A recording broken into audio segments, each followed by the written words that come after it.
s'était appuyé sur la théorie de l'évolution.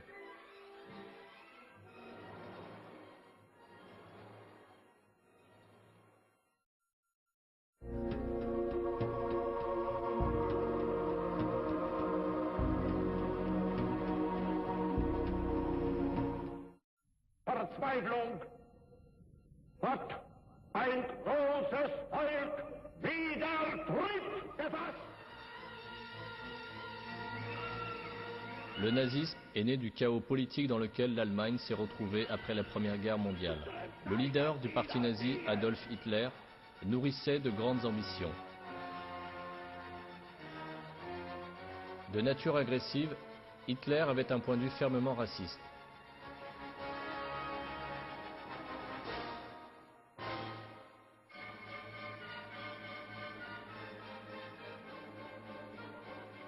Il était en effet persuadé de la supériorité des Allemands ou de la race aryenne sur les autres races. Son rêve était de conquérir le monde et d'établir un empire de 1000 ans au nom de la race aryenne. La théorie de l'évolution de Darwin semblait fournir une base scientifique aux théories racistes d'Hitler.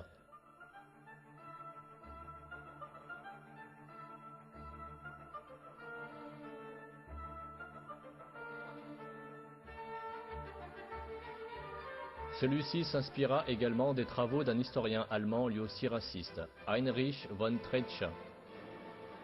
Ces travaux avaient été largement influencés par la théorie de l'évolution de Darwin.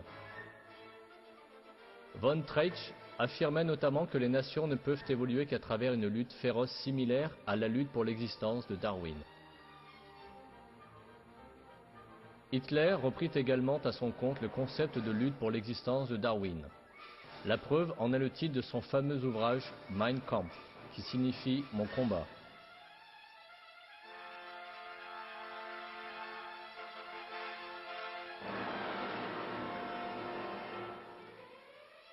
Hitler, tout comme Darwin, n'avait aucune estime pour les races non européennes.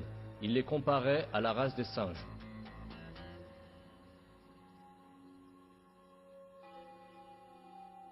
Il dit d'ailleurs: en dehors des Allemands nordiques, il ne reste plus que des singes. L'idéologie évolutionniste nazie repose sur le concept de l'eugénisme.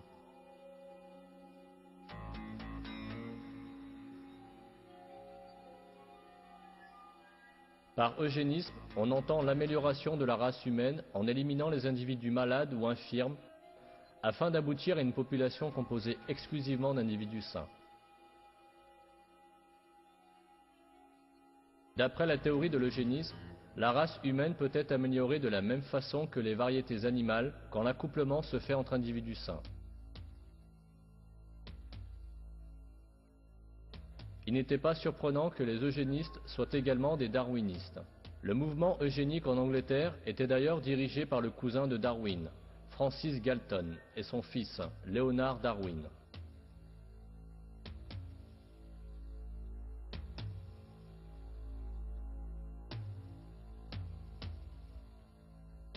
Leurs publications prouvaient bien que l'eugénisme découlait du darwinisme.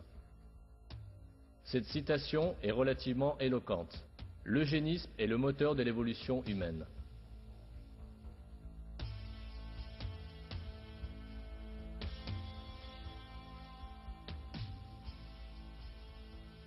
C'est le biologiste évolutionniste Ernst Haeckel qui promut l'eugénisme en Allemagne. Il avança la théorie de la récapitulation, expliquant que les embryons des différentes espèces se ressemblaient.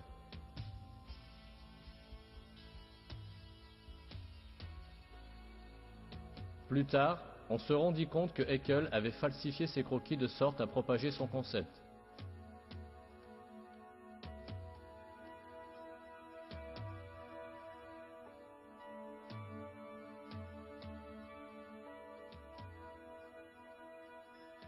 Ces dessins montraient effectivement que les embryons de poissons, d'humains et de poulets étaient tous similaires. Il n'hésita pas à amputer les embryons de certaines parties ni à en trafiquer d'autres.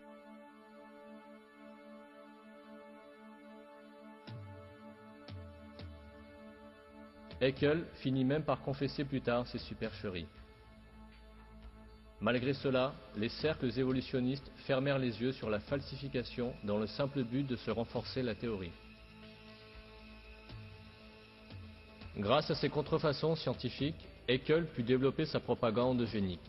Il suggéra que les nouveau-nés infirmes devaient être éliminés au plus vite afin d'accélérer le processus d'évolution de la société. Dans ses propos les plus poussés, il proposa même de faire disparaître tous les infirmes, les malades mentaux et les malades souffrant de maladies génétiques. Leur présence, affirmait-il, représentait un fardeau pour la société et en ralentissait l'évolution.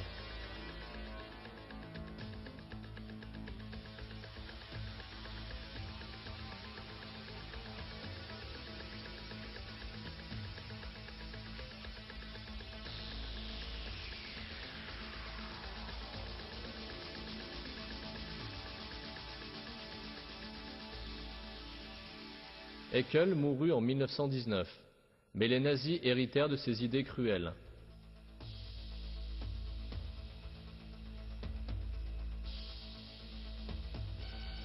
Peu après son arrivée au pouvoir, Hitler entreprit une politique eugénique.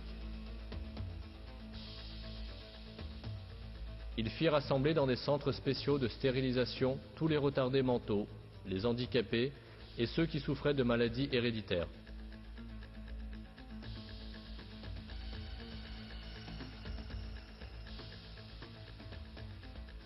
Pour Hitler, ils étaient des parasites, qui menaçaient la pureté de la race humaine et faisaient obstacle à l'évolution.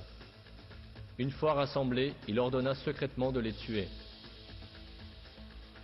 Obsédé par sa volonté d'accélérer la soi-disant évolution de la race allemande, Hitler n'hésita pas à massacrer des millions de personnes.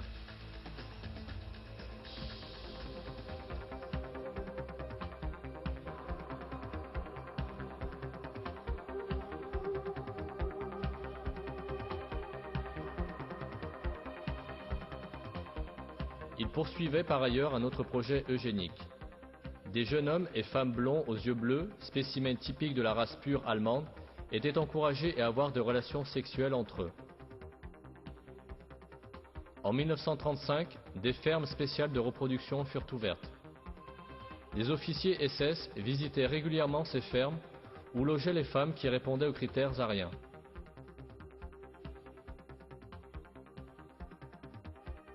Les bébés illégitimes nés dans ces fermes devaient devenir les futurs soldats du Reich.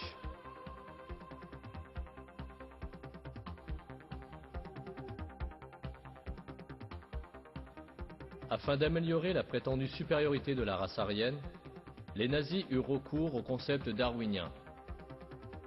Darwin avait suggéré que la taille du crâne humain augmentait à mesure que l'homme atteignait un degré supérieur d'évolution. Les nazis embrassèrent immédiatement l'idée et entreprirent de mesurer la taille de leur crâne et de prouver enfin la supériorité de la race allemande. Aux quatre coins de l'Allemagne nazie, on exhibait des crânes allemands de taille supérieure à ceux des autres races. Les traits, tels que les dents, les yeux, les cheveux, étaient évalués selon les critères évolutionnistes. Les individus qui ne répondaient pas aux critères de la race allemande officielle devaient par conséquent être éliminés, tel que cela était stipulé dans la politique eugénique nazie. Tous ces principes barbares furent appliqués au nom du darwinisme. Michael Gorin, historien américain et auteur du livre « Les docteurs nazis et le code de Nuremberg » affirme: « Je pense que l'idéologie nazie, le darwinisme social et l'hygiène raciale concordaient parfaitement au moment de leur expansion au XXe siècle. »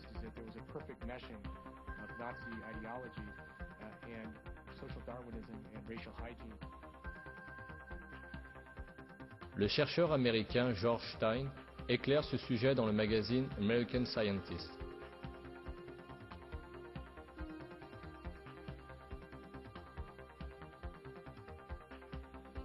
Ce qu'on connaît sous le nom de national-socialisme était finalement la première tentative consciente d'organiser une communauté politique sur la base d'une biopolitique explicite, c'est-à-dire une biopolitique conforme aux composantes scientifiques de la révolution darwinienne. Sir Arthur Case, un célèbre évolutionniste, faisait le commentaire suivant à propos d'Hitler.